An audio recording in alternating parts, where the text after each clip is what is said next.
Welcome to Speak for Yourself, presented by Hyundai. Yeah, we do look unstoppable, right? Yeah, we do. We're here for the next 2 hours, big dog. Marcellus Wiley, Emmanuel. Look, Acho. it's the Friday fit, baby. We got a good show. I have to wear the good suit. What color in the crayon box? I don't know. Is it lavender? Is it purple? Is it pavender?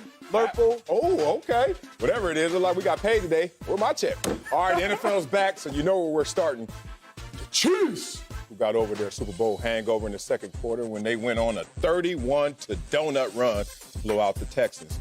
Rookie running back Clyde Edwards-Helaire, you're going to say that name a lot this year, had a great debut with 138 rushing yards and a touchdown, while Patrick Mahomes did what he normally does, 3 touchdown passes. After the game, Mahomes talked about all the weapons he has on offense. Listen to this. These guys have worked their tail off. They've been here for a while now. Everybody we kind of brought back, and I've built this chemistry with. And I think we have the confidence in every single person that's in that hole that they can make plays happen when their number is called. And so I'm going to take what's there. Obviously, today they put a lot of attention on 10.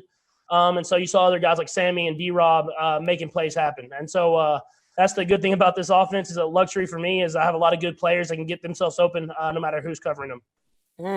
Acho, anybody be able to stop the Chiefs this season? Can't nobody stop the Chiefs this season, baby. Nobody. Only person that can stop the Chiefs are the Chiefs themselves.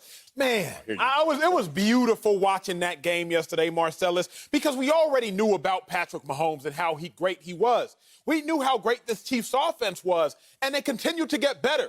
Patrick Mahomes, what did he give us yesterday? 3 touchdowns, only took 1 sack. Patrick Mahomes, how he spread the ball out. He hit Watkins. He hit Kelsey. He hit Hill. Everybody he wanted, he got. I just don't know, Marcellus, when you think about this Chiefs offense, how prolific they are, how they can be stopped. Remember, there was a period in time where in their last 3 quarters or so against the Texans, they had outscored them boys like 81-14, sir. The Texans already saw the Chiefs in the playoffs. So if anybody should have been ready to stop the Chiefs, Marcellus, it was the Houston Texans. And them boys got rolled over, except for a couple gimme scores late in the end of the game. So I just don't understand how you can watch the same game I watched last night and see that bad man Patrick Mahomes, who would have had more touchdown passes, if we're honest, if his receivers didn't drop the ball. There's no team in the NFL that's built to stop the Chiefs because you have several receivers. You have a tight end that's a bad man, and now you have a running back that can't be stopped. But I'm going to get into more of that later. I want to see how you dare say anybody can stop the Chiefs. Who gonna stop us? Who gonna stop us? Y'all ain't canceling Kanye on me with that song, damn it. You are a prisoner of the moment. Not only the prisoner, you're like the warden and the prisoner. Like, you just in there getting paid and happy to be in there. Like, it's amazing that television you talk about, that you watch the game on, it's the intent definition television still that you have, where you can see more than the average person. All I saw was a non-playoff team in expectations, the Houston Texans, getting spanked like I expected them to get spanked. You walked in there thinking that this was an amazing team and an amazing rivalry just because they got great quarterbacks. You need a great team. And what we saw last night was Deshaun Watson and others. Deshaun Watson and guys. So where do you get all of this evidence that the Chiefs can't be stopped? Amazing when I look at that game, because I know that the Houston Texans are not that good. And then I start to say, during commercial breaks, these are only 2 teams I've seen all year. So how in the hell am I going to say this team can't be stopped when I haven't seen the other 30 teams play? But I know who the Chiefs got to go see next week. Chargers. Oh, my God. And then the week after that, okay, you want to call God? He up in here? All right, they looking their chops. Again, they looking their chops against anybody. Baltimore Ravens on the road. They have a daunting road schedule. Let's just be respectful to that. They got no fans. No fans. I think it's daunting, but ain't no fans to daunt them.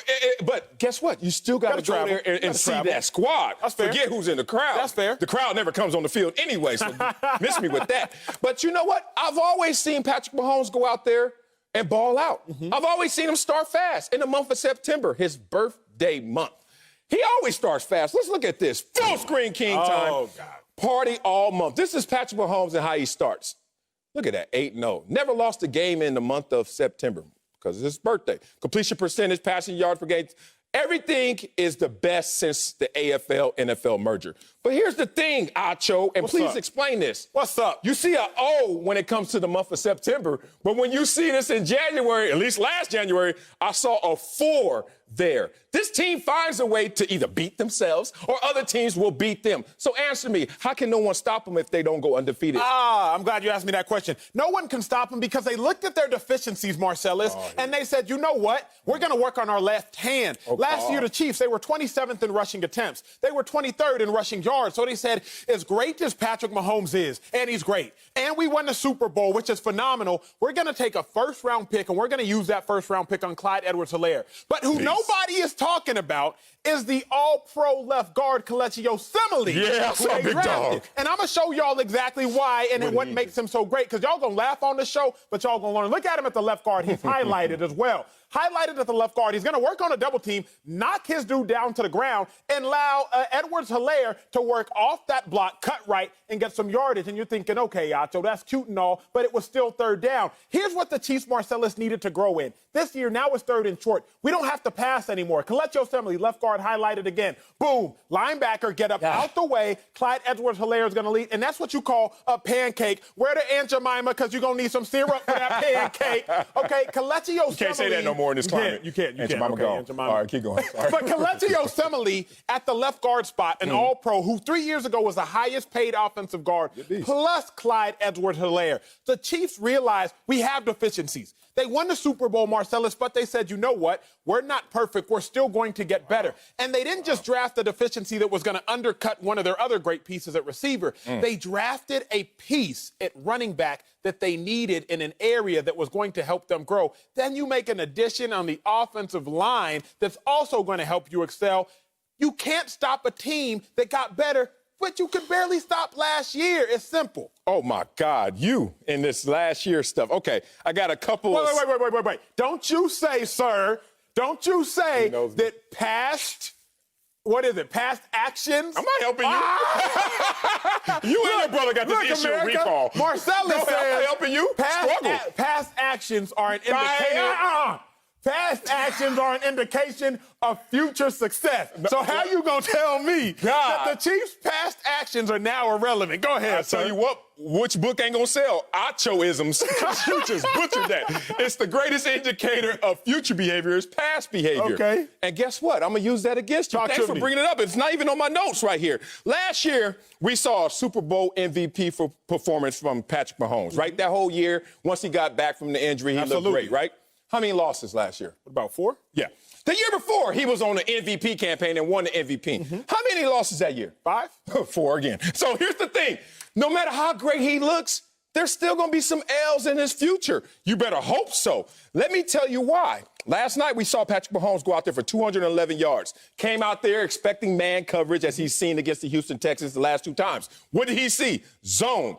Okay, y'all gonna make me have to run this ball and throw the short intermediate passes. No problem. To the tune of 211 yards, but 3 touchdowns.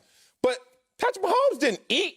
Patrick Mahomes was just eating what they gave him. He didn't order what they were out there to give. He just had to take what they gave him. So you look at this situation, you keep telling me they're gonna go undefeated. Nobody's gonna lose. Okay, be careful, because teams that have started 10-0, the 8 teams in the 2000s, you know what their records are? What's their record? In the Super Bowl, you want to know how many of them won?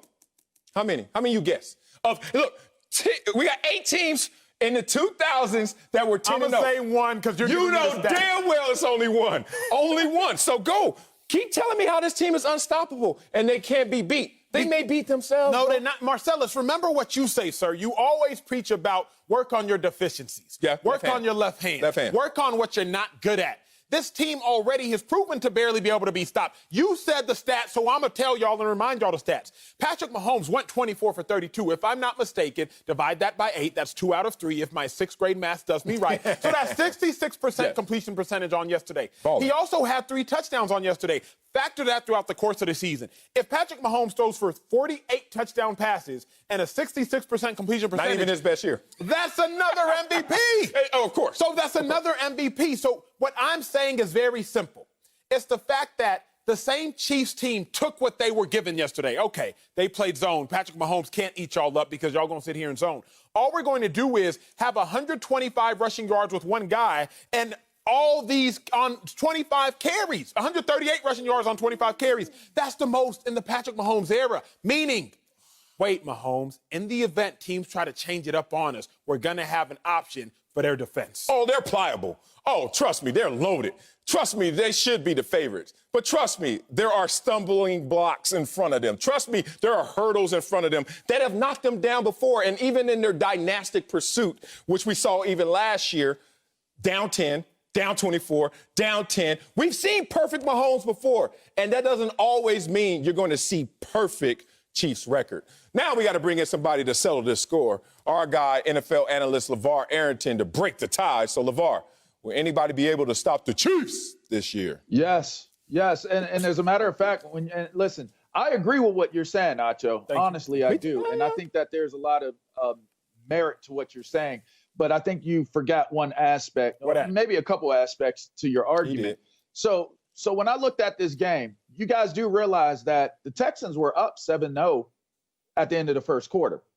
So in essence, to answer the question, could the Chiefs offense be stopped? Which when we're saying with the question for the segment, can they be stopped for the season? That's the team. But their offense was stopped in the first quarter of this game. That's first and foremost. All right. Secondly, we saw Deshaun Watson play poorly in this game. And I'm going to tell you why. We did not have a preseason. So these guys have not had an opportunity. And we talked about this with the Tampa Bay Buccaneers. And it showed with the Houston Texans. And get used to it, okay? Anybody who has new players, who has new staff, they are not going to come out and be as tight and as good as other teams are. They have a new offensive coordinator. The offensive coordinator that the Houston Texans had in Mr. Kelly, Tim Kelly, is a former defensive lineman. I saw that has now shifted to being an offensive coordinator. Bill O'Brien, I know you be trying to find new heights of doing some stuff that could be considered questionable. You got rid of DeAndre Hopkins. Now you got a defensive lineman being your offensive coordinator. Listen, I do not expect Deshaun Watson to not play at a higher level than what he did moving forward. But he's going to have to get to that place. So that leads to this point. Before I give it to you, it leads to this point and this point alone. The best offense, the best defense for an offense such as the Chiefs is a great offense. Absolutely. We did not see a great offense come out there on the field last night that has the potential to be high level, but is not there yet. So for me, I think they can be stopped because, you're going to play against some better offenses, and those offenses will keep Patrick Mahomes and that efficient offense on the sideline watching. LA, you must have been watching the Lakers game last night. You told on yourself. Because if you just tried to tell me the Chiefs offense could be stopped, I watched it. LA, the Chiefs offense didn't punt until the 5-minute mark in the fourth quarter. LA, 5 plays the Chiefs had a touchdown in the first quarter. So you made my first point. The only people that can stop the Chiefs is the Chiefs. Remember, Patrick Mahomes threw a 36-yard bomb, touchdown pass, 5th play of the game, 5th play of their offensive possession. It might have even been the 4th. It was just dropped by his receiver. But some defense play bend but don't break. They're not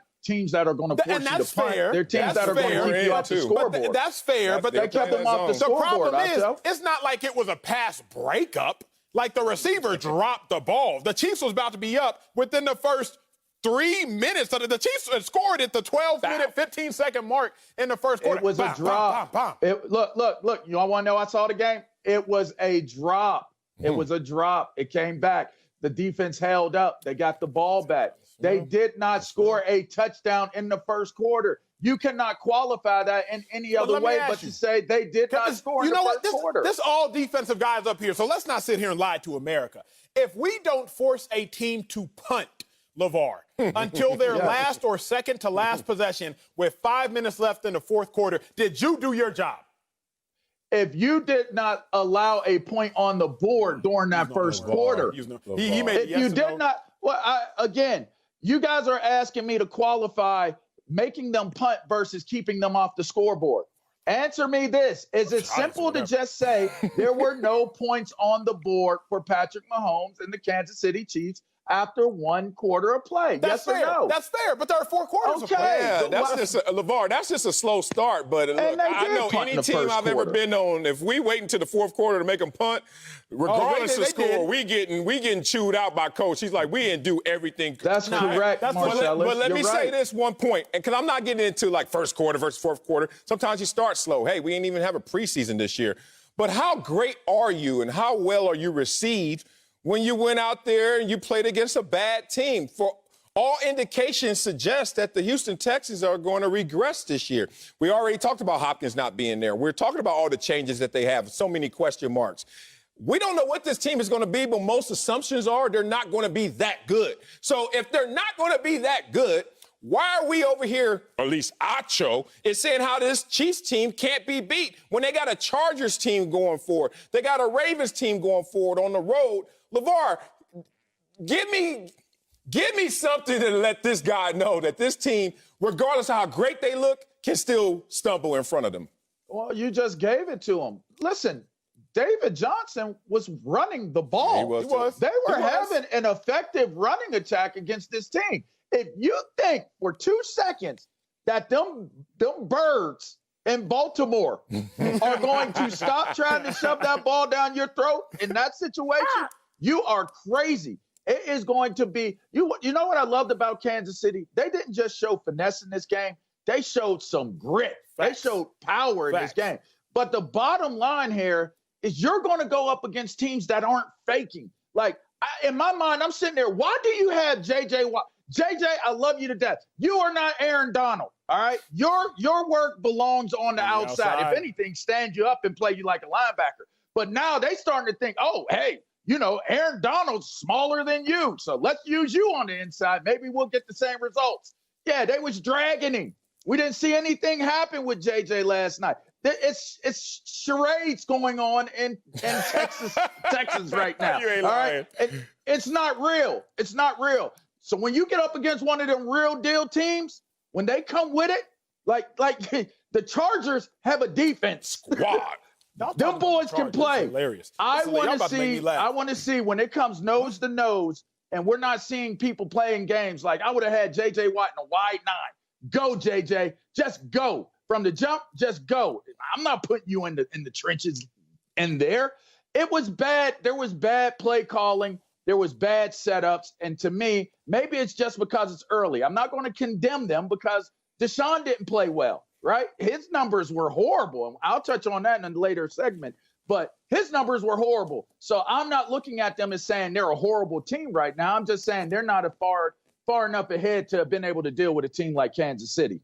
Ladies and gentlemen, that is a head coach talking right there. LeVar Arrington, 13-10 as a head coach, but damn it, That's correct. record aside, 13-10. that was knowledge. Hey, I'm getting them off the Thank podium. you. I got to clean myself up as well, though, because the Chiefs did, in fact, punt after they dropped a touchdown pass. So, yes, that did happen, and they did, in fact, punt again. So they punted 3 times, but they also put 31 points on the board, and it was 31-7, LeVar. So as much as the Texans did, it was still 31-7 at one point out the game before the Chiefs were like, True. okay, we'll let y'all score a couple other easy touchdowns. That's true. Chiefs can't be stopped. Not now, not tomorrow, not never. Not now. Coming up at top of the hour, Cam Newton's back. And we'll let you know if he'll break out the Superman cape in his Patriots debut. But first, Dak Prescott and Carson Wentz have a lot on the line this year. But which QB has more to prove? I'll tell y'all who. That's next. Speak for yourself. Presented by Hyundai. Welcome back to Speak for Yourself, presented by Hyundai. It's about to get feisty because we move into the NFC East, where Dak Prescott and Carson Wentz have a ton to prove this season. Dak is playing under the franchise tag and trying to secure a long-term deal, while Wentz helped his Eagles win the division last year, but still can't shake the injury-prone label. LA, good to have you back. Join with us again, LeVar Arrington. But Marcellus, I got to go to you first, man. I know you about to talk crazy, so go ahead and get it out the way. Who has more to prove this season, Dak Prescott or Carson Wentz? What do you think? What do you guys think? Y'all know me well enough. You know damn well it's Carson Wentz. And these are the reasons. Carson Wentz, tremendous ability. When healthy, tremendous production. This is a guy that you know that is going to be in the ball game and is going to be your leader. Here's the problem. What's the greatest ability? Availability. We may have gotten that one wrong. It might be reliability. And think about it. How you can or cannot rely on Carson Wentz is why, in part, they went out there and got the Heisman Trophy runner-up and made him their second-round draft choice. And we know how coaches and organizations work. Since we're former players, let's tell the truth. They're at least three-pronged in their approach and their communication with everyone. They say one thing to the players and the team. Then they go upstairs and they say something else to the executives and ownership. Then they go to the media and say something else. In this situation, if you're Carson Wentz, let me tell you what they're writing on the wall. That if you are not reliable this year, there will be an insertion of Jalen Hurts somehow, some way, because not only of availability, but reliability. Think about it. Carson Wentz is making $32 million a year. And he has played in one playoff game and played one quarter and completed one pass in that same game. You cannot continue to justify this on the books and with the looks of a guy who's not reliable and available when you need him most. Are you done or you finished, sir? I just wanted Are you done? Are you done or are you finished? Thank you. Now that my dog is done with this nonsense, because it didn't make no sense, let me tell you exactly who has more to prove. Dak Prescott has more to prove. And this is one of those extremely simple questions. We get one super easy question every day, and this is it. It's Dak Prescott for several reasons. Number one, he wants to be the highest paid quarterback in the NFL. You, Marcellus, have vouched to say he's going to make so much more than Patrick Mahomes. Dak Prescott going to make so much more than Deshaun Watson. Well, now he has to earn it. But this is a real reason he has more to prove this season. He has no excuses. You got Ezekiel Elliott, a top 3 running back. You have arguably the best receiving core that you've ever played with, maybe that the Cowboys franchise has ever seen if you listen to Jerry Jones. You had a plethora of receivers, but then drafted another first-round pick at receiver in CeeDee Lamb. You have a phenomenal offensive line, although your right tackle's injured. So, Dak, you don't have any excuses. I literally thought about it this morning, Marcellus, and I asked myself this. Finally thought about it. Which quarterback would struggle with the Cowboys offense? Like, Dak Prescott is literally, it's like he's playing a game of Uno and he got nothing but draw fours in his hand. He can't lose. He can't. Dak Prescott is playing with a plethora of talent. Carson Wentz on the flip side, let's talk about him.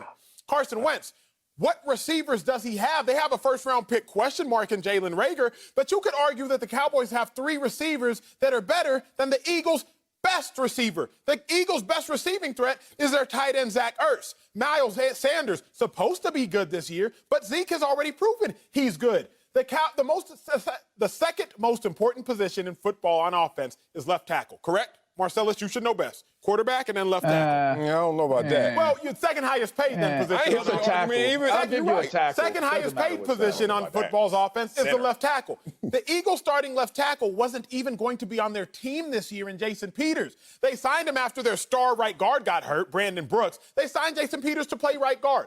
Okay, then their starting left tackle got hurt, former first-round pick. Hey, JP, can you move to left tackle? So the second most important position on the Eagles offense is being commanded by a guy that they didn't even want on the roster at the outset of the offseason. So, Marcellus, I don't know how, with all the intelligence you have, with all the Columbia schooling you went to, you deduced that Carson Wentz has more to prove this year than Dak. Yeah, I got to come back at you. Sorry, LeVar Arrington, but I must do this. Go ahead. You know, it's interesting. I've seen so many careers shortened just because of injury. I could think in other sports, or Greg Oden comes to mind, where you were like, damn, that dude was a beast, and Carson Wentz is a beast, but we're not seeing it finish. We're not seeing it through all the way to the finish line. So you can't justify these numbers. Then you try to give me an understanding that the Eagles are going to grade Carson Wentz based on the talent that the Cowboys have. That ain't how it works in the NFL. We don't give a damn if they got 9 receivers better than you do, Carson Wentz. You better make it work with the ingredients in this kitchen. And here's the thing. Carson be having that kitchen smelling good. I'll be upstairs like, hey, Acho, send me some of them ribs. And I know I'm coming downstairs. As soon as I get downstairs, what do I see? Carson Wentz laying on the kitchen floor, everything on fire. And I'm like, what the hell? I wish it only happened once. It keeps happening. Stop burning up the damn kitchen. And that's why Carson Wentz feels that pressure on top of his backup is coming and is waiting for that opportunity. Marcellus, you're trying to hit us with the old banana in the tailpipe thing again. Right. You're trying to get us with that. And we're not going to fall for the banana in the tailpipe, all right? We're not going for it. We're not going to go for it. Listen, here's the thing. Come on. You mentioned this before, that when you went to Dallas, you got a nice paycheck, correct? Hell yeah. They paid you some good money? Yeah, this suit. You got some good money? I ate. All right. But you didn't really pan out the way that they expected really pan you to out. pan I sucked. out, right? You ain't got a lot of people. I was horrible. I'm not going to speak strongly about your performance, but I'm going to just say you got the check that you wanted, even though they didn't get the ROI on what they paid you, correct? Yeah. All right. So at the end of the day, when you got that check, when you're sitting at home and you think about, man, like I got that check, are you really thinking about what your performance was at that moment, or are you okay with, I got that check though? In that moment when the check in my hand, I'm thinking about that check. All the other seconds of the day of the week, I'm thinking about how sorry I am and I shouldn't even go get that check. But I'm listening. Oh, okay. But now at the end, and you're retired, you still okay with that check? You ain't giving the check back, are you? Yeah. Cash rules everything around me. And that's why it's on Dak Prescott. The pressure is all on Dak Prescott because Carson Wentz, whether he proves out or not, all the things that you stated are integrity-based. The integrity of you're getting paid for this service, go give us an ROI on what it is. But whether he gets benched because of an injury, whether he gets benched because of not playing well, no matter what that is, he has already cashed in on, as you mentioned, making $32 million a year. So he's playing with house money. He's earned the right to say, you guys paid me based upon what I've done and what you see my potential level being. For Dak Prescott last night sitting on the couch, and he's watching this game, and he sees one Deshaun Watson, all right? And Deshaun Watson ends up on the sideline. And you know what my man Pat Mahomes said to him?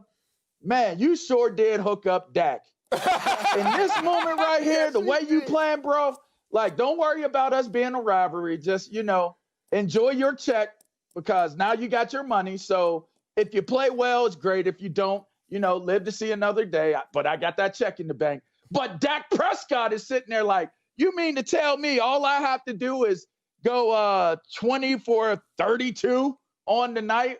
You mean all I got to do is hit 253 yards, 1 touchdown thrown, 1 touchdown ran in? I got sacked 4 times. You're telling me these are the 2 highest paid players in the National Football League, and this one is the one I'm looking at right now in Deshaun Watson, and this is all I have to do come opening week to set this thing off the right way?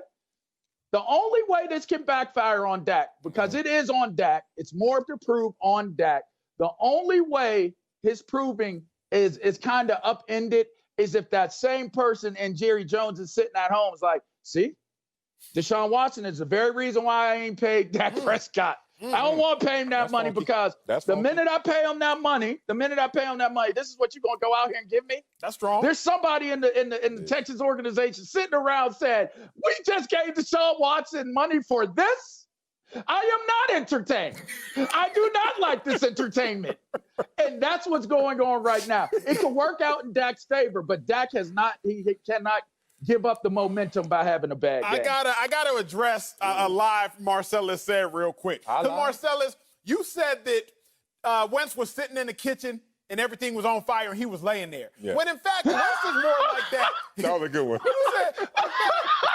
He cooked it up though. He had us going. With them ribs. See, Wentz is more like that meme sitting in the kitchen with the kitchen burning and he's like, everything is fine. Because last year, everybody was hurt. Oh. And who was Wentz? Wentz was sitting there, Marcellus, like, okay, Deshaun Jackson, he's hurt. Alshon Jeffrey, he's hurt. Dallas Goedert, he's banked up. Zach Ertz, he has a lacerated kidney. But it's all good. Everything is fine. I'm still going to lead y'all to the playoffs. Carson Wentz has already proven. The only thing Carson Wentz has to prove is, can he stay healthy in a playoff game in the event he gets cheap shotted? That's the only thing he has to prove. He proved he could stay healthy last season. So all we have to see is, can Carson Wentz stay healthy in a playoff game if he gets cheap shotted? Dak Prescott, on the other hand, he got a ton more to prove. But I genuinely have to ask you, Marcellus, because I like asking you, a reasonable man, some questions. Who would struggle, Marcellus, in Dak Prescott's situation. What quarterback in the National Football League would struggle? Andy Dalton. They better not start Andy Dalton. Starting quarterback. He started last year. Nobody. To win Andy. Andy Dalton would win 8 games like Dak Prescott about to. Here's the funny thing. out. Y'all ain't gonna try to make me go to y'all conversation because that's the only way y'all got a chance of winning this argument. We're gonna stay with the question, and I'm gonna keep winning this question. Here's the thing. There are 2 scenarios that could play out. One for Dak. Let's say Dak goes out there and balls out. We know he's gonna get paid again, at least a franchise tag. Or Dak goes out there and balls out, but Dallas is like, you're too expensive for our taste. Another team will bet on Dak. Y'all know that. I don't know the team's name, but another team will bet on Dak. Let's talk about a situation where Carson Wentz goes out there and does what he always does. Look around, everybody's gone, everybody's hurt, but he leads them somewhere, and then he's not there at the end. Do you know what will happen to him? He will get demoted and discounted. Demoted in terms of what they think of him. Even if he's still the starting quarterback, if he doesn't finish the deal this year, they're going to demote him in their mind and in their branding and then insert Jalen Hurts. But then they're going to look at that $32 million and be like, hey, bro, I'm sorry. I'm just sorry. You're not hitting the finish line. This brings me back to a short story. I was there with a money quarterback. Rob Johnson was paid by our Buffalo Bills at the time, $25 million, which was huge. And Rob Johnson came in there and got hurt after that 3rd game. And insert Doug Flutie. And Doug Flutie, once he took that job, he didn't get that job back that year, brother. All I'm saying is if this guy, Carson Wentz, can't finish the deal, Jalen Hurts is not starting this year, sir. Well, I don't know why you believe that. Damian Woody and others. I was with you for a while. I don't know if I agree with you on that one. Yeah, we got to get it going, guys. We got to get out of this. But coming up, Tom Brady's got a ton of mouths to feed in Tampa. Speaking of the kitchen, we'll tell you if he can make everyone happy next. Speak for yourself in the Buy Monday. Let's move on to Tom Brady, who will make his debut with the Bucs against the Saints Sunday on Fox. Brady said this week, quote, "We've got a big test. There's no room for error." Well, he'll have plenty of help with this super team that was formed in Tampa. Take a look at Brady's bunch. Brady's bunch, which includes one of the top receiving duos in the NFL, Acho, a reunion with Rob Gronkowski, Acho, and the Bucs' latest addition, Leonard Fournette, all those muscles, Acho. LeVar's back with us, so Acho, will it be difficult for Tom Brady to keep all his stars happy? Man, of course it will, bro. Stop asking me these silly questions. Marcellus, when you're trying to juggle too many objects, eventually you gonna drop one. You feel me? The Bucs are trying to juggle so many star players, and eventually, splat, they're gonna end up dropping several. I don't know if this is anatomically correct, but I know, like, if you don't eat for a while, they say your stomach shrinks. And so your appetite, it lessens or it diminishes. See, the Patriots players that Tom Brady was playing with, their stomach had shrank because they're not used to eating all that much. They were running back by committee. Receivers, they were staring the ball around. But out there with the Buccaneers, them boys starving. And they expecting to eat. Remember, Mike Evans, 1,100 yards last year. Chris Godwin, 1,300 yards last year. Let me give you a quick history lesson because you're a historian. Yeah. The last time a Patriots receiver had 1,300 yards, as many yards as Chris Godwin last year, was 2012 Wes Welker. The last time a Patriots receiver had 1,100 yards, that's what Mike Evans had. Second most on his team with the Bucs was in 2015. And you want to know who it was? Rob Gronkowski, another tight end on the Buccaneers. I understand that there's a plethora of talent on the Buccaneers, but it's like the saying goes. Sometimes there's a law of diminishing returns. You keep adding these players, and you actually, in fact, keep subtracting. I could go more, but I'm going to keep a little something in my back pocket to combat whatever nonsense you're about to say. Oh, my goodness. Wow, I caught that slick move you did, too. You start talking about touches and opportunities, and then you try to turn that into yards when you know I could just throw you the ball one time, and that's 99 yards potentially. I caught that little slick move, and I'm going to touch on that in my second lap, my back pocket. Here's the thing. Everybody going to be happy there, and it's for one word and one word only, culture. Think about what culture does. I'm telling you, man, Tom Brady is the enforcer of this culture, and that's the beauty of culture.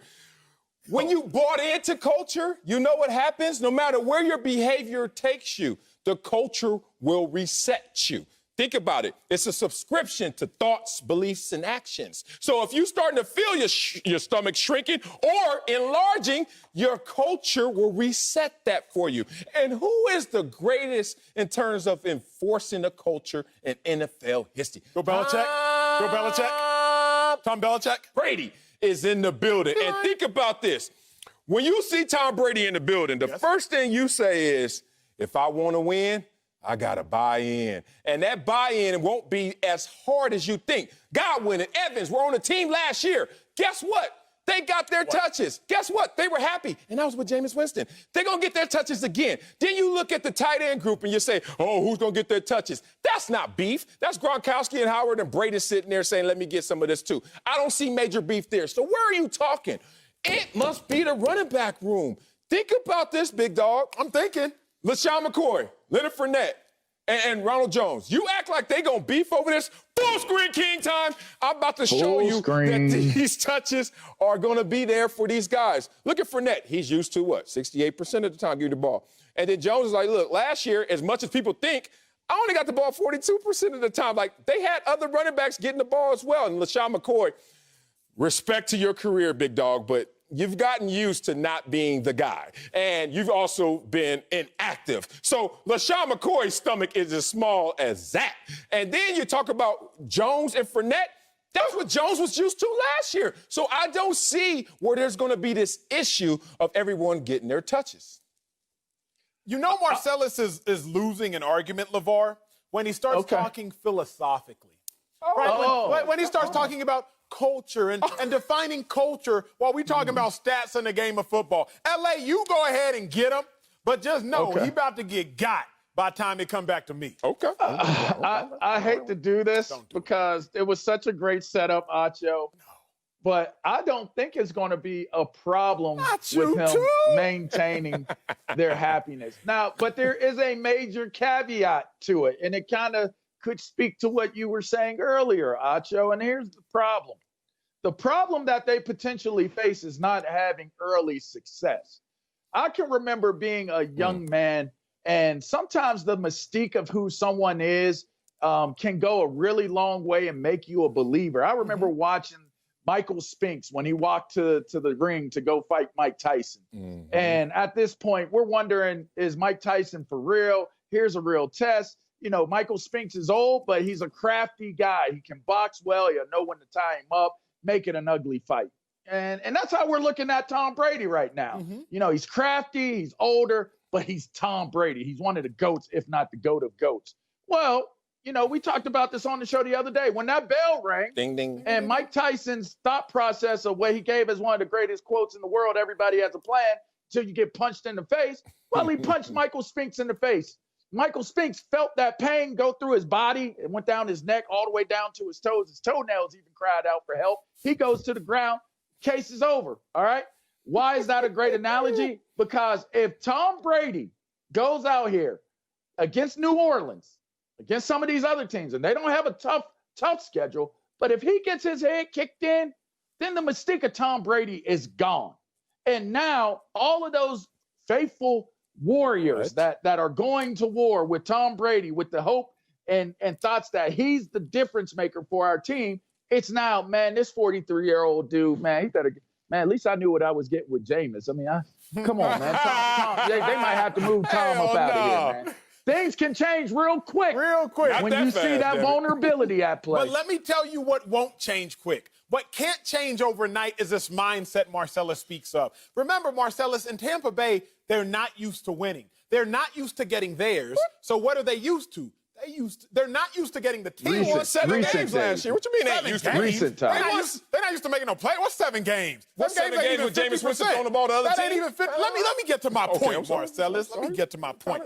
They're not used to getting team success. So they're used to individual success. Remember, Mike Evans is like, you know what? We probably ain't finna make the playoffs these years, but I'm about to go crazy. Chris Godwin like, okay, we probably not really gonna make the Super Bowl, but your boy about to eat. Now, all of a sudden, you are going to have everybody, when everybody at the end of the day still has to get theirs as well contractually, you expect everyone to be able to lay down their pride. Leonard Fournette, Marcellus, 265 carries last year. Too many. When Brady was with the Patriots, only twice in the last 15 years did a running back have 265 carries. Leonard Fournette is used to eating, and he's that running back. Well, then you got Ronald Jones. They promised him you'd be the starter. Hey, Rojo, you're going to be the starter. But Leonard Fournette is posting pictures at Tom Brady's house kicking it. It's a little jealousy already on the social media of it all. So, Marcellus, I don't know how you think because Tom Brady waltzed into Tampa and he's going to change the culture that all of a sudden these players don't care about their individual accolades. You just got to win and let everybody take L's. Acho is a very smart guy because he's learned, even in our candid conversations, not to bring that BS on this set or I'm a chomp and eat on that. But basically what he's saying in summation is there's only one ball, and there's only one ball, and how's everyone going to be happy there's only one ball? Every time I heard somebody ever say there's only one ball, you know how I translated that in my head? Ooh, we got too much talent for them. They over there saying they only got one ball. Golden State Warriors, when they got Kevin Durant, how's it going to work? They only got one ball. What happened? He got 2 rings out of 3, and if they didn't get hurt, he would got 3. That's how that happened. There was no beef? There was no beef about touches? There was no beef about who should have the ball? Steph Curry said, he better than me, and even Steve Kerr said, yeah, he is. Here we go. Let's talk about, forget philosophy, because I hate when people try to box me in. My whole life I've been boxed in. I'm in Compton. They say you can't be a nerd. I'm a nerd. Then they say you're a nerd. I said, no, I'm not. I'm the MVP on the team. Everywhere you push me, I'm going to go the other way. Yeah. Go the other way. Let's go the other way. Go the other way then. No philosophy here. Here's numbers. Talk to me. How was this offense last year? Third ranked. Top tier. Absolutely. Third ranked in yards and in points. Absolutely. So don't act like they're not used to a certain level of excellence. And now they're going to get an excellent quarterback. That's just going to. Here is I'm not even done, but you're going to do me like that. Ahead. Okay. So here's some more numbers for you since you keep saying Leonard Fournette needs to eat. His stomach is huge. Well, oh, man. Peyton Barber. Y'all remember him? Of course y'all know. Yeah. All right. 18 fewer attempts than the starter last year. And Rojo, 18 fewer attempts. So basically already you're saying, here you go, Fournette. Here's 154 attempts. And then Jameis Winston, because plays are breaking down, he doing his thing, and he's still athletic enough, have 59 rush attempts. You think John Brady going to have 59 rush attempts? So there already you got 154. You got 59 before you even hit the field. Just an imagination. Godwin, 86 catches, 67 for Evans. Y'all acting like these guys already haven't had enough to eat. And now there's the master chef coming into the kitchen, and he ain't going to be slipping on the kitchen floor. Tom Brady got this. This is a problem, and this is what I'm going to say that I hope everybody, including hard-headed Marcellus today, can digest. Tom Brady is an incredibly efficient quarterback. What that means is you're not going to see a lot of interceptions from Tom Brady. But Jameis Winston was a high-volume quarterback. Jameis Winston, yes, he threw 30 interceptions. That's negative. But let's talk about how he fed and what he did for his receivers. Jameis Winston is one of 8 quarterbacks in NFL history to throw for 5,000 yards. One of 8. The last time Tom Brady threw for 5,000 yards, 2011, if my notes serve me well. But he was one of them. So, yes, he's one of them. A decade ago when he was 33, okay? Now he's closer to your age than mine. That's the difference. While Tom Brady is efficient, we have to remember the dudes that were used to eating, they not getting steaks and leftovers anymore. You better remember Marcellus on Thanksgiving. Sometime every now and then he'd be like, hey, get everything right now because you can't go back for seconds. With Jameis, you can go back for seconds and thirds. But with Tom, you better fill up your plate. Put the candy yams, put the mac and cheese, put the green beans, put the cornbread, put the stuffing. Because if you try to go back again, ain't gonna be no food for you. Hey, quick one. This had nothing to do with it, but one time I had to load that plate so heavy it fell and cracked in half when the paper plate. I was like, I ain't letting y'all get it. Send me some of them ribs, big dog.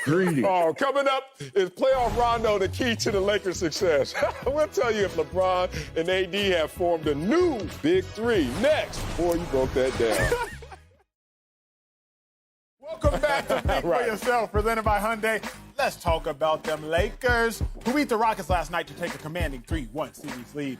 LeBron and AD have done their thing, but they've had help from playoff Rondo, who's averaging just over 12 points and 7 assists in the series. But Coach Frank Vogel took it even further, saying Rondo's got a, quote, genius mind. Yeah, he does. Joined by Slick Rick, NBA analyst, the Bucher. But Marcellus, you're up first. Have the Lakers found their Big Three? Rondo. Don't laugh. Let me hurry up and get through this because this is laughable. Y'all trying to tell me that the Pelicans 2.0 of 2017 just swap out Boogie and give me a 3-year older LeBron James?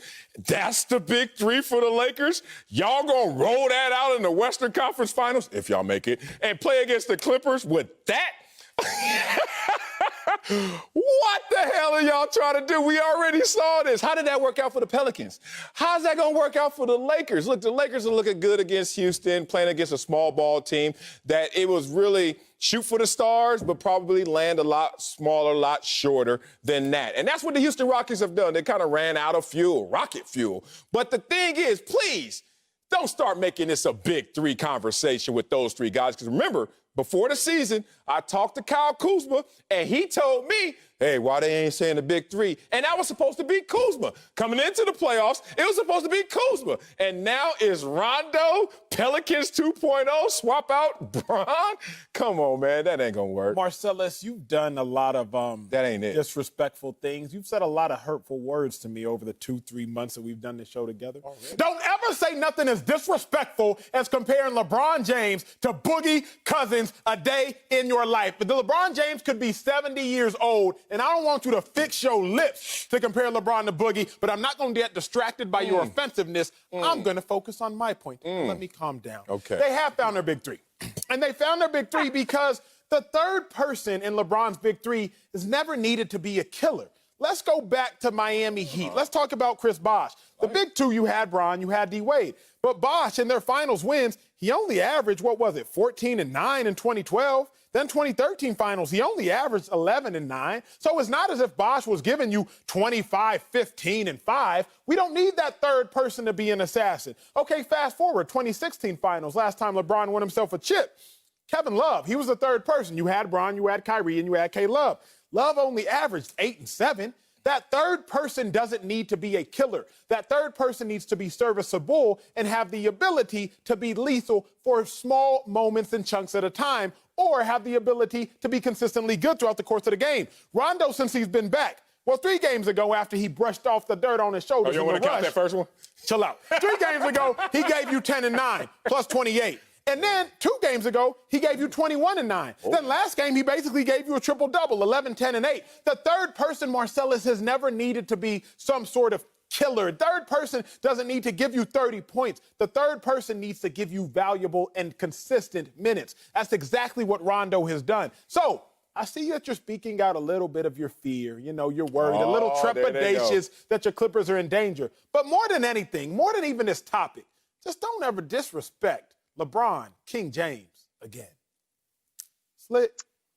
The Lakers have found, that was a lot of words, Acho, to squeeze out of a 3-game sample size against the Houston Rockets team that has not done a whole lot as far as effort and energy is concerned. The Lakers have found their biggest 3. That's right. Kuz was supposed to be there. They realized he's not going to fit that model. Who else do we got? Anybody else raise their hand? Oh, Rondo. Rajon, you in the back? Yeah, let's give it a shot. Let's see if we can make this work. You can be part of our big 3. It doesn't make for a big 3. The reason that Rondo's numbers are as similar to when he played in Boston many, many years ago, because he's probably playing with 2 of the best players that he's had since that time. But you have to take into account ultimately who they are playing. Desperate times call for desperate measures, and I'm going to take a page out of Marcellus's book. What? Full screen. Give me the full screen. Because if we're talking about a big 3, we're not talking about a big 3 against the Houston Rockets. We're talking about a big 3 that can get you to the NBA Finals. Let's just take a look at the difference between Rajon Rondo playing against the Los Angeles Clippers, who have multiple individual defenders and much more length and size, versus what he's done against the Houston Rockets. And now that you've given me the full screen, we can go back to playing the highlights of Rondo against Houston, because if you'll note, there is yards of space between him and anybody else when he's shooting the ball. Rondo's good enough. Oh, look at that. You know what? Oh, free lane. Give it to me. Rondo can do that against the Houston Rockets team. He's not going to be able to do that against the Clippers. Acho, that was for you, Acho. Hey, is 14% from three, is that good or bad? I just started watching basketball, Acho. Is that good or bad? I assume my printout of this full screen is in black and white to remind us how dated the statistics on the paper that boy is are. talented. You telling me about old news, Slick? That's why I don't read old news, because you can't garner a lot of information, Slickety-rickety, Slick, I got you. from old news. Remember, Slick, of all the players in the bubble, who has the freshest legs? That's Rondo. How? Them old brittle legs. Okay. Them old Uncle Benefield legs. Talk about young. What you say? Talk about young legs on a lot of games. Didn't you say fatigue makes a coward out of all men? Yeah. Exactly. Well, yeah. And Rondo ain't fatigued yet. Dude played 4 games. Now, shall I fast forward? He is old, but can we talk about that experience? Of all the dudes in the bubble, Rondo's also top 20 when the active players of most playoff games played. So, Slick, I understand what you are saying. Get him, Slick. And I'm not totally, in him, totality, going to disagree with what you're saying. You better not. But all we need is that third person. I say we as the Lakers. That third person needs to be serviceable, Slick. They don't need to give you 20. Rondo, he might not give you 20, but he'll give you plus 28 and plus or minus. He's out there getting it done. By the way, Lemon Pepper Lou and Montrez, we're going to talk to you about fresh legs and not having expended themselves. Those two guys seem to be just rounding into form at this point, and they weren't playing from the start. But we're looking at, and you are looking at, Rondo purely through offensive eyes. Mm-hmm. And yes, the games against the Clippers were the regular season, but I also had 48 regular season games in which he was averaging 7 points, 5 assists, and 3 rebounds. That's a sight lower than what he has been averaging in 3 games against the Rockets. Let me re-emphasize that. Please. 3 games against the Rockets. So ultimately, I can't take those 3 games and say this is who Rondo is. By the way, playoff Rondo is a real thing. His headiness in the postseason, his IQ, all of that is true. But you know what else? 34 years old. Let's see him try to defend the multiple attacking players that the Clippers have. He doesn't have to do a whole lot of work at that end. He can gamble against the Rockets. Throw it down, Joe. Throw it down. Here's why I disagree with y'all, because we're talking about minimal data as if it's not serviceable, right? Well, Rondo's only played 4 games. He's only contributed in 3. Remember, the Lakers only have to win, if my math is right, 9 more games to be NBA champions. So even if Rondo just catches lightning in a bottle for 9 games, that's all the Lakers have to win to be champions. So, Slick, I don't need another 80, 90, 100 game, 82 game sample size. If Rondo just keeps up what we've seen the last 3 games for only 9 more winning performances, that's all they need. And that would be what? That would be 14 games. How many playoff games has Rondo played in any postseason since his Boston days some 7-8 years ago? Oh. He's only played the max a total of 9 in any one postseason. And those 9 after the first round weren't very good against Golden State. So the idea that he's going to be able to maintain this, that he's even going to stay healthy for 14, 15 games is a roll of the dice. Yeah, man. Let me just button this up with some numbers, talking about why the Clippers have a better offense. The Clippers have a better defense in terms of points per game. Number 1, Clippers. Field goal percentage, 49.6, Clippers. And we're not even talking about we got a big 3 over there, but the Lakers are. Jamal Murray, hottest player on the planet in the bubble, went from 31 points a game to 17. That's Jamal Murray. Send us Rondo, please. But Acho doesn't like old news, but, you know, I'm a historian. I love old news. Let's look at an old photo of a younger Rondo, a younger AD, and a healthy Boogie. How did that turn out? So now you're going to make 2 of those guys older, even though one's still in their prime, and swap out Bron and not call that a big 3, Acho. You shouldn't. Just say that's the best we can come up with. Comparing Boogie to LeBron. This man, y'all do the show without me. He comparing Boogie to LeBron. Am I attached? Swally, Emmanuel Acho. Yes, sir. I came back. Yeah, you came back. You're down on the scorecard right now, but you never know. 1 punch away, big dog. Time for our big story. Let's talk about SuperCam. and whose Patriots are favored by nearly a touchdown over the Dolphins, according to Fox Bet. The Tom Brady era is over, and Cam can't wait to start a new one. Take a listen.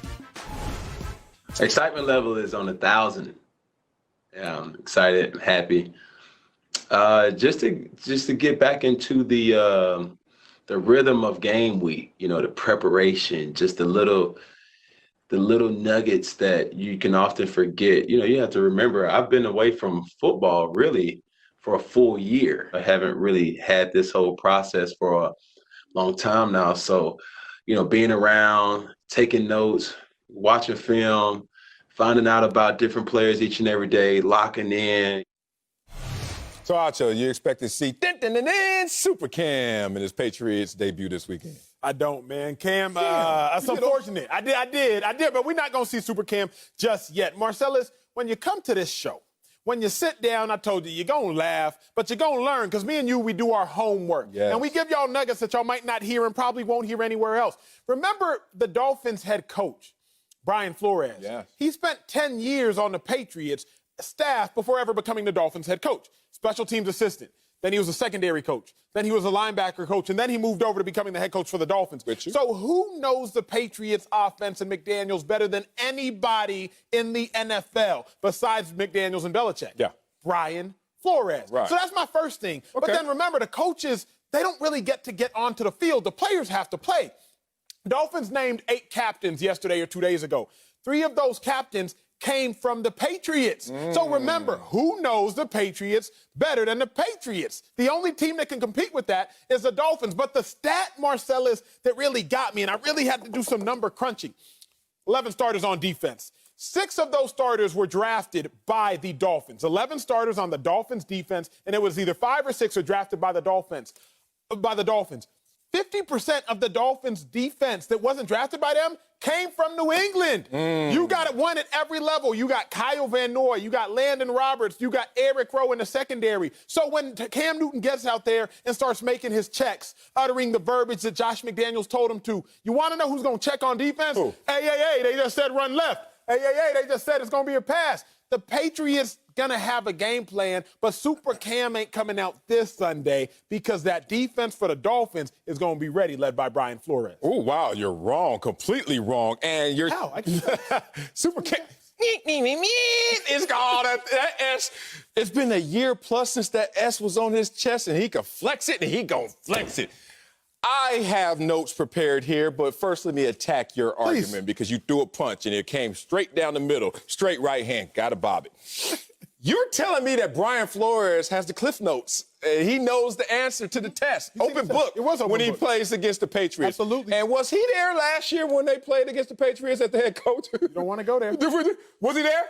Yeah, he was. What was the score the first time they played in week 2? Oh, you're talking about when they were trying to lose? When the Dolphins were tanking? Oh, really? Is that what you're talking about? 43 to donut? Marcellus, why, sir? Why would you take that home? Marcellus, but you're too smart. You're too smart to have walked yourself into your own trap. I'm not even done. But Go ahead. Who beat the Patriots in Week 17? By 3. When the Patriots had everything to play for. By 3. Yeah, absolutely. Yes, the Miami Dolphins. Yes. So hold on, the same team. We walked into the season, we don't care. Oh, now we care. Guess what? It's a game of inches. Thanks for proving my point. I'm waiting on your point. In a game of inches, with a team that had the #1 defense last year, I know there's a roster reconstruction, and a team that last year, oh my God, they won 12 games despite the dynasty is falling and crumbling, and a team that were in the playoffs, roll the B-roll, that were driving to win the AFC wildcard game. No B-roll. And then my guy, oh, Julian Edelman, I love you so much. And look, last year you had a career year, but golly. Okay, that happened. So now we bring in Cam Newton. Cam Newton shows up. He's a ball of contagious energy, and it just spreads everywhere. And you don't believe me? Get off of Julian Edelman and hook your boy up. Full screen time. Let's talk about Cam Newton the first time he goes anywhere, first year starting with a team, since you don't think is coming back. How'd that work out at junior college? How'd that work out at a major college? How'd that work out in the pros as a rookie? It's going to work out the same way in a new situation. Can y'all bring me back on camera, take him off, and can y'all roll the B-roll that you just rolled for him? Don't do that. Marcellus, I'm about to kill your point. And I'm going to wait on it, too, because, Marcellus, the B-roll I just saw that they had was, if I'm not mistaken, the Patriots versus the Titans in the wild card round. How did the Patriots end up playing the Titans in the wild card round? Because they lost to the Dolphins. Kill the B-roll. Bring your boy on camera to his single. Now, I don't even want to look at Marcellus right now because I'm upset. I just want to look at my camera. Marcellus, Cam Newton has thrown 8 touchdown passes in 8 career Week 1 starts. Cam Newton has a 3-5 record in his Week 1 starts. The Dolphins played the Patriots. The Patriots had everything to play for. Everything to play for. Dolphins ain't have nothing to play for. If the Patriots would have won, they would have been the 2 seed. Chiefs would have been the 3 seed. Patriots would have got a bye. Wouldn't have had to play the Titans. Then would have probably hosted the Chiefs. Instead, the Patriots lose that game to this Dolphins team that they're about to play, but this Dolphins team is better. SuperCam ain't coming out. That B-roll you just rolled, it was cute. But that left hook I just threw, it was prettier, and you ain't bobbed that one. Ding, ding, ding, ding, ding, ding, ding, ding, ding. All I know is the numbers, and here's the scorecard. 67 points for the Patriots in 2 outings against the Dolphins, 27 for the Dolphins. In a game that is a game of inches. You're never too far away. SuperCam time. And speaking of super, it's time to bring in our good friend, TJ Houshmandzadeh. Welcome to the new show, big dog. TJ, you expect to see SuperCam in his Patriots debut? Looking forward to. Man, it's tough to go against Cam. It really is. When you look at what he's done, you go from Florida, what you said earlier, Bland Junior College. Then he goes to Auburn, he wins a Heisman. Oh, he wins a national championship. First pick, rookie passing record. But then what's going on today? No offseason. Training camp is really not training camp. You get signed late. Look at who's he playing with. Again, I love Julian Edelman. I like N'Keal Harry. Who is he throwing the ball to? Them? They going to turn into Nebraska in the 90s with Tommy Frazier and just run option football all day? And so you don't know what to expect.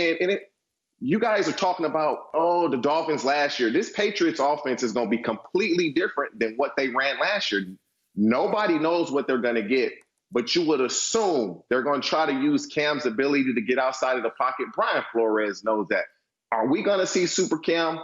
I believe we'll see SuperCam this year, not this Sunday. Well, you just proved my point. Thank you, TJ. And really defeated what Acho was trying to say. No one knows what this offense is going to look like. So all these cheat sheets that Brian Flores didn't use last year because he got beat up by the Patriots, but now he's going to all of a sudden, we're going to recall what my 10 years in New England looked like. Damn it. We didn't have that quarterback, so we didn't have those play calls. We didn't have that ability and latitude to call the entire volume of plays. So now you bring in Cam Newton, and be real. If you have a defense thinking, if you have a defense guessing, and you have a defense that is now having to respect the running game, not just a 10-man formation running game, which is traditional, hand the ball off to the running back, but all 11 principles, including the quarterback as the greatest threat.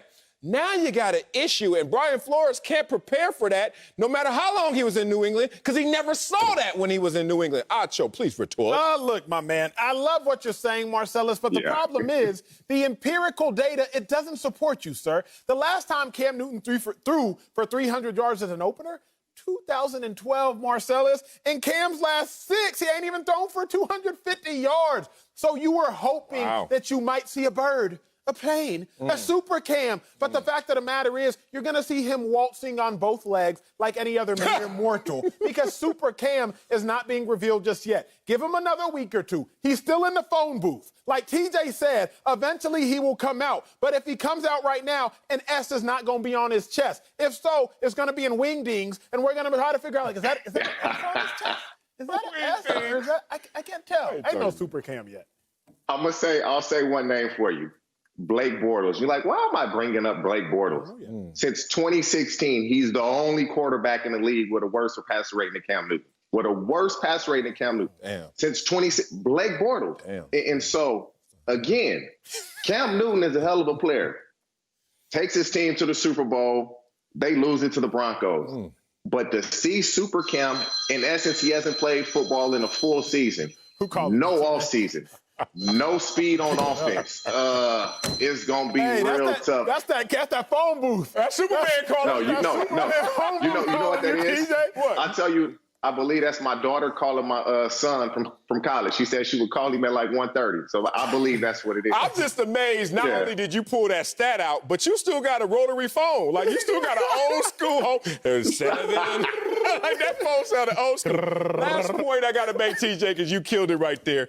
Acho suffers from likability. Working with him for only, 6 weeks, I realized that Acho will cook the books based on who he likes. Say something about the Eagles. Oh, I'm going to cook the books and inflate the numbers. It's amazing. In the A block of just today's show, I heard him tell me how amazing Patrick Mahomes looked with 211 yards in his opener. But then with Cam, last time he was out there as an opener, threw for 250 yards. Oh, that's despicable.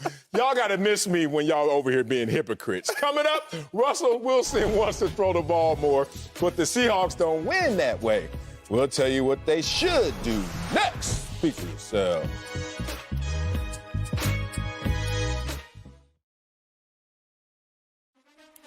Fox NFL Sunday is back this week with a great slate of early games. Oh, but then it's a blockbuster in America's Game of the Week as Brady and the new-look Buccaneers take on Breeze and the Saints. Check local listings for the games in your area or watch it on the Fox Sports app. The Seahawks open up Sunday against Atlanta on Fox. A year ago, Seattle was last in the NFL in passing attempts in the first quarter. Russell Wilson would like to put his chef's hat on and get cooking sooner, saying that he would like to treat every quarter like the fourth quarter. Pete Carroll seems to agree, saying, quote, "I've said this to you, that Russ is the best he's ever been. He's as far along as he's ever been. He's got a fantastic group of guys that he's learning and growing together with. So Russ, he's going to do everything he can. We're going to try to give him every opportunity to kick butt in every opportunity he gets. So you're going to have to wait and see what that all means." I'm interested to see what that means, but excited to see TJ Houston's out of back with us. Marcellus, going to you first. Would it be a mistake for the Seahawks to let Russell get up this season? Oh, man, this hurts because we know how elite and talented Russell Wilson is, but it would be a mistake if that means to lean heavy into the passing game. And it's interesting when you look at Russell Wilson and his passing game, run game balance. We're not respecting how the run game really sets him up for the mismatches and allows him to go out there and take full advantage of it. You see a situation yesterday. We were watching that game, Houston, Texas, Kansas City Chiefs. What did we see? A heavy dose of the running game, not necessarily led by Patrick Mahomes and his greatness, but the running game, because it's not only play calling, it's not only what the game plan suggests, but it's also the adjustments you must make going into those games. And that's why I'm not going to sit there and just umbrella any situation like Brian Schottenheimer's not by saying we're just going to pass the ball. It's game plan specific and it's opponent specific. So no, if you want to lean the other way into the passing game with Russell Wilson, I don't think that supports him or this offense. I'm going to say yes, Marcellus. I'm going to say that the Seahawks should let Russell Wilson cook, but this is probably going to be the most disingenuous I'll ever be on this show.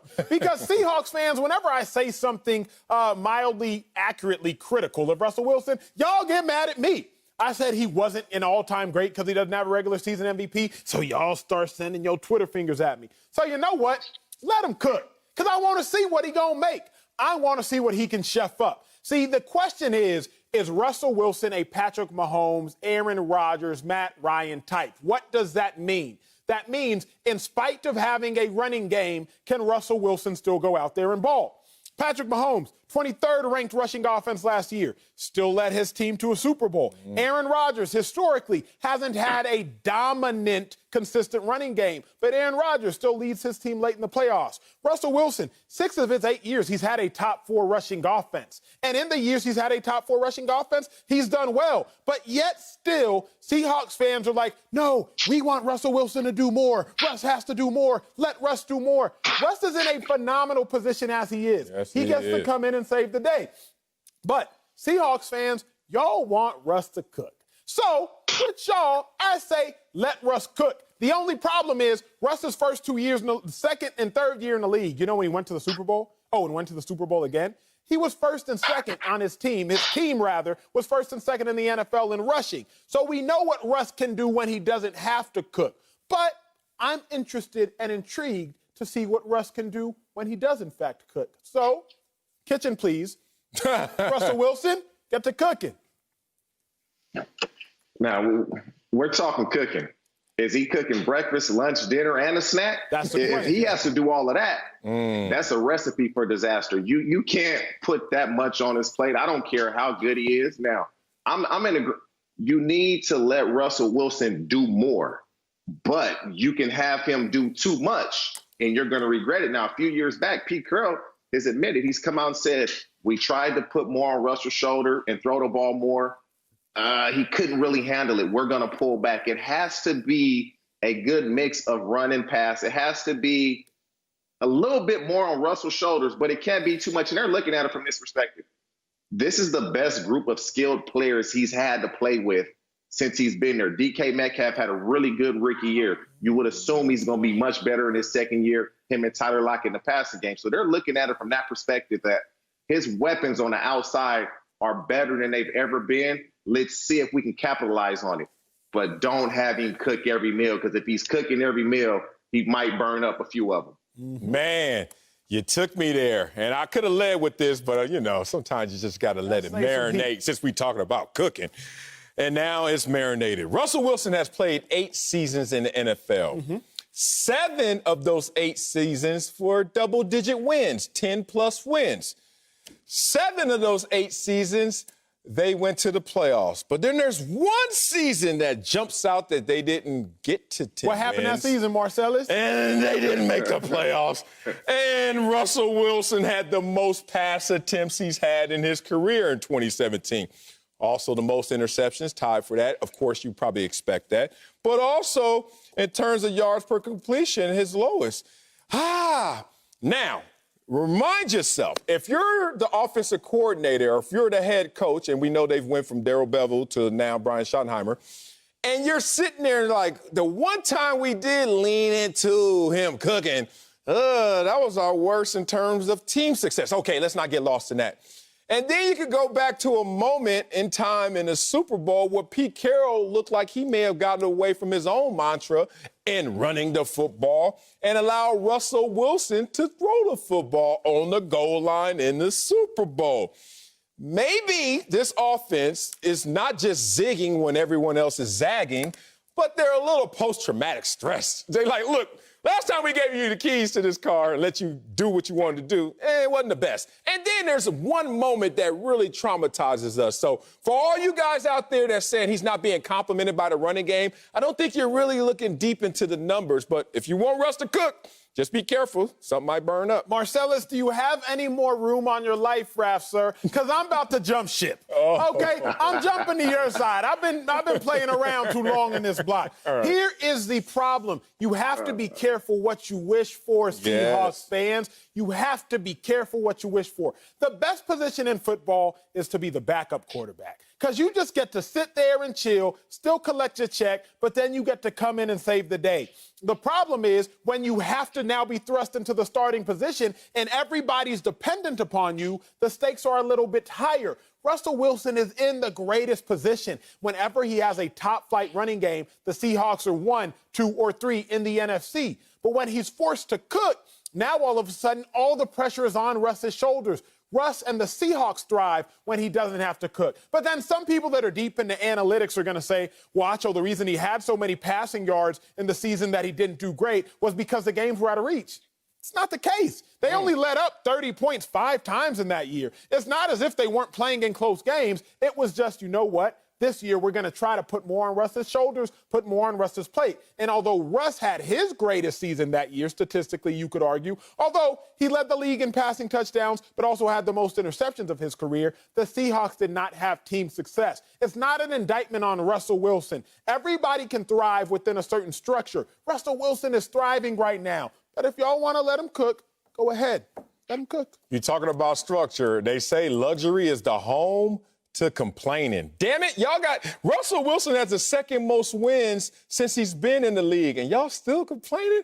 Woo, can never satisfy everybody. But before we go, it's time to make our Super Six picks for the Seahawks and Falcons. Acho, you go first. Give me a winner and by how many? I'm taking the Seahawks still because Russell Wilson is going to just have to make breakfast. After all that. He's not going to have to make no dinner. Seahawks by 3. I'm going to go 28-25.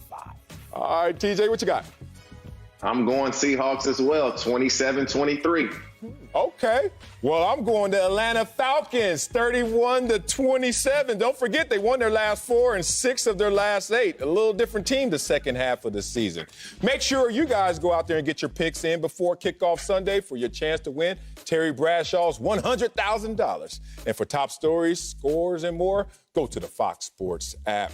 Coming up, Lamar Jackson is coming off an historical MVP season. So why is the league still doubting him? We'll explain. Next, speak for yourself.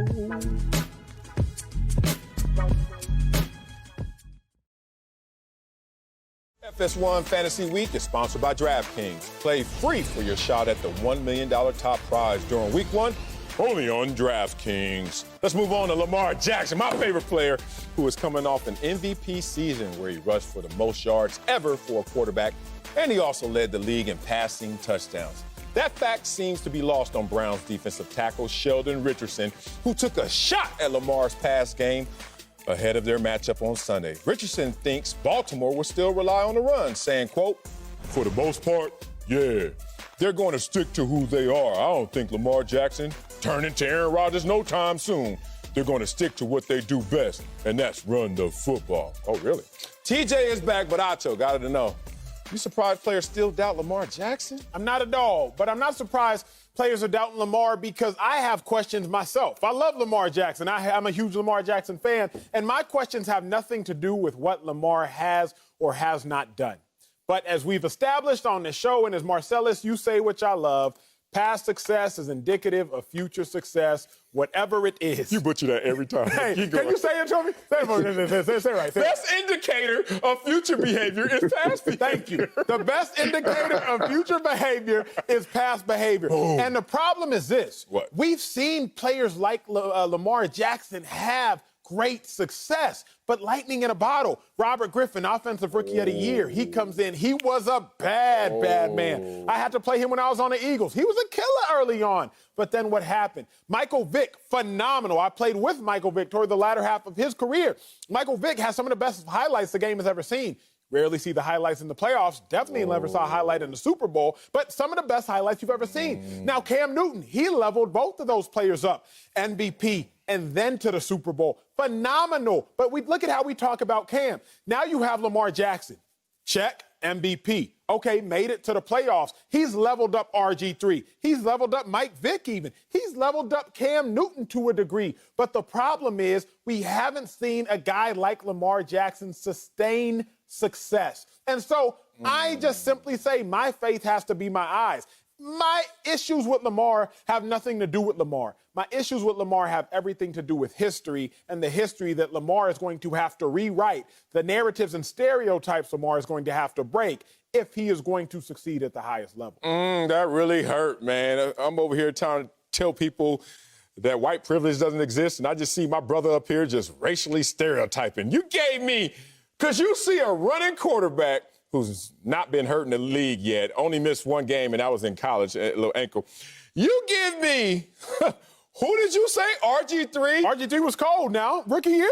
And Mike Vick. Mike Vick was the coldest. You want to hear ice cold, frozen? Were any of those guys the MVP?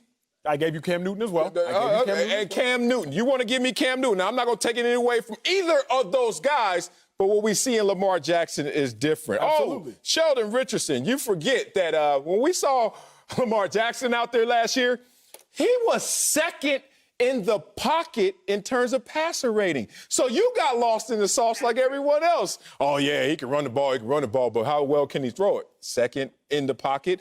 Let's also talk about how he led the NFL in passing touchdowns. Oh, that's not good enough. You say he ain't no Aaron Rodgers. Well, last year he wasn't Aaron Rodgers. He was hella better than Aaron Rodgers last year. Talking about beating him in completion percentage, touchdown rate, yards per attempt, and passer rating. But let's go a little deeper than that, because when you see Lamar Jackson coming, you have to respect how he's improved literally every single year since his freshman year in college. This is a guy who came to the NFL with the question marks. And those question marks are he shouldn't even be playing the position, let alone can he throw. And then he gets inserted, thrown to the fire, balls out. Then the next year is, yeah, but what can you do? Does everybody remember what they were watching and witnessing week 1 last year against the Miami Dolphins when he was perfect in passer rating, 5 touchdowns, 0 interceptions? And now Mr. Sheldon Richardson, who last year didn't predict the success, is going to now tell me that he knows what Lamar Jackson is going to do. How dare you do this to this guy who continues to improve and is looking like he's like no other quarterback that we've seen? It doesn't surprise me that players doubt him. It's because we've never seen this before. We've never seen a quarterback with his ability, his talent. Oh, he's just a runner. Oh, I led the league in touchdown passes. So this is what happens. They seem to forget his entire body of work, and they go to one game, Tennessee Titans in the playoffs. They got down early, and he could not bring them back. And so players look at that as, we knew he couldn't really throw the ball. He couldn't bring his team back. But he threw for over 300 yards. He ran for over 100 yards. They're looking at Lamar as being so good. I would rather he beat me throwing the ball, because if he gets to cook and running the ball, we stand no chance. He puts together, and it's going to be hard to duplicate what he did last year. But if he can put together another year of what he did last year, just something close, now it's pick your poison. How do we want to lose? Look at this, man. All I have is Aaron Rodgers in his entire career. How many times did he throw for 36 touchdowns with a 9% touchdown rate? Once. Lamar Jackson's already done that in his short career. But before we go, football is back on DraftKings, the official daily fantasy partner of the NFL. And during week 1, there are a variety of ways to join more than 140 players who have won $1 million. Plus, this Sunday, you can play for free and a shot to be crowned the next DraftKings millionaire. Just sign up using promo code FS1 and craft your lineup while staying under the $50,000 salary cap. Welcome back to Speak for Yourself. Let's go back to the Chiefs, who took care of business in the season opener against the Texans. Houston scored first, and the Chiefs dominated on a 31-0 run behind rookie Clyde Edwards-Helaire and Patrick Mahomes, who finished with 3 TD passes. So, Marcellus, once and for all, clarify something for me. Were you more impressed with the Chiefs or disappointed in the Texans? I was more impressed with the Chiefs. One, just coming out there. And it's interesting that sometimes the easiest games are the hardest to win. And I'm not saying easy on paper when you see the Houston Texans. We know that they had a skeleton crew in terms of personnel matching up against the Chiefs. But it was the fact that when you realize this was rolling, you're like, yeah, no wonder a lot of experts said this team is not going to win the playoffs. You got this Super Bowl hangover conversation. They adjusted, not only mentally to make sure that they handled their business, but more importantly, they adjusted to a different defense and to a different game plan than expected. When you saw the Texans come out there and zone, that threw them off. And that's probably why they didn't score in the first quarter. But they made those adjustments. Short, intermediate throws, get the ball handed off to Helaire, who was a bowling ball. Mojo, Maurice Jones-Drew 2.0. When you find you a bowling ball, just keep rolling it. I played with Mojo, man. This dude is going to be special as well. I was impressed with the Chiefs, just their adjustments, how pliable they were, and they still were effective. I was disappointed in the Texans. And while I was impressed with the Chiefs, I was more disappointed in the Texans because you spend your offseason doing some crazy things. You get rid of DeAndre Hopkins, a top-flight receiver. Yeah. You spend your offseason realizing the Texans, your issues are on the offensive line. But then you go into the game, and Deshaun Watson still gets sacked 4 times. Then you go into the game, and you're still looking for a receiver. Will Fuller balled, but you spent $81 million on Brandon Cooks, who had 2 catches. You spent $27 million on Randall Cobb, who had 2 catches. So you had a whole offseason to fix issues, and not only did you not fix one issue, you created another issue. Bill O'Brien's Texans disappointed me for another reason. Remember, at 11:25 in the fourth quarter of that game, the Texans were down 31-7. That means the Texans had gone approximately 90 minutes of play against the Chiefs and had been outscored 82-14 going back into last season's divisional round in the playoffs. The Texans had expectations from me. Although people say, okay, Deshaun Watson got paid, but just because he got paid doesn't mean the Texans are going to be any good. The Texans are consistently battling for a playoff spot. But if this game was any indication, Marcellus, of what we're going to see from the Texans this season, extremely disappointing. Well, I don't know why you expect it so much. I mean, you play too much damn football to look at that team and say, oh, they're going to ball out. Don't get deflected and confused because Deshaun Watson's a beast. And don't think that since they paid him that that's going to cover up all their warts. This is what I was impressed with by the Chiefs. You're the champs. How does the best team get better? Oh, my God. His name is Clyde Edwards-Helaire. Oh, my God, this running game. Oh, how efficient you could be, Patrick Mahomes. 3 touchdowns, 211 yards, throwing against the zone. Like, just imagine no matter how you come at the Chiefs right now, there's a situation where they can maneuver. They could be in the matrix and come up out of this. That's so impressive, more so than a team that most people didn't even expect that much from. Here's my problem, man. It's not so much that my expectations for the Texans were just sky high, but I did have to assume that Bill O'Brien would have some sort of cognizance and say, you know what, I'm not going to keep doing the same old thing. What you say that, insanity. Doing the same thing over and over and expecting a different result. Yeah. And that's what it appears the Texans are doing. The same thing over and over, but hoping for a different result. Deshaun Watson, he was 0 for 6 on his pass attempts of 15+ last night. He also had an interception. Usually last year, he was about 50% with that because he had another receiver in DeAndre Hopkins to be a go-getter. If I am a Texans fan, I'm extremely disappointed, not just in the performance last night, but I'm disappointed because Bill O'Brien, you had a whole offseason to fix issues. And not only did you not fix the issues we had, you created new ones. Preach. Coming up, Uncle Jimmy will wrap the week up by grading today's show. Class is in session. That's next. Speak for yourself, Professor Jimmy. Before we go, let's bring in Uncle Jimmy, who's not been too kind to me this week. What letter grade would you give today's show, Unc? Well, let's see. Let's go ahead and start with you, Wiley. Your grade today, man, I'm going to give you a D. Damn, a D. And before you say damn and start becoming defensive, let me explain myself. I'm not giving it to you because you're dumb or delusional or dehydrated. I'm giving it to you because you remind me of Deshaun Watson. Why? Meaning you played a good game today. You just didn't get the win. You were good. You just wasn't great. Now, 4 words you ain't never heard mentioned together in your life is Marcellus, Wiley, and great. Okay, so it shouldn't be no problem. Okay, now, Ocho, if that's the case, if he's Deshaun Watson, then you got to be Patrick Mahomes. You are the face of the franchise. You are the dude that laid the golden egg. Your grade is a C. Not because you cocky, confident, or conceited. It's not even because you're wearing that cotton candy color ass suit. It's because you can't figure out that math wasn't your major in college, and you couldn't figure out that 24 of 32 wasn't no damn 66, it's 75. But you would have known that if you went to where? Columbia. Bam! Oh, you nailed that. So true. That state school came out of him fast. All right. Have a great weekend.